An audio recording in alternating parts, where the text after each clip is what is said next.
Certainly, fate will come before you, and your hope will not be disturbed. Proverbs chapter 23 verses 18.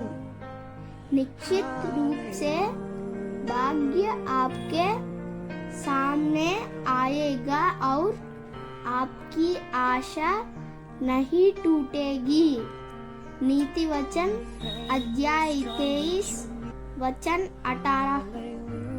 నిశ్చయముగా ముందుగతి రానే వచ్చును, నీ ఆశ భంగము కానేరదు.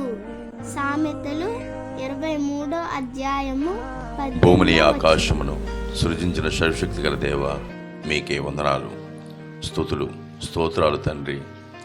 ఎంతమంది అయితే ఈ వాక్యాన్ని వీక్షిస్తున్నారో వారికి, వారి కుటుంబానికి ఆశీర్వాదం ఇవ్వండి. వారి ప్రయాణాలలో క్షేమమైన ప్రయాణం ఇవ్వండి.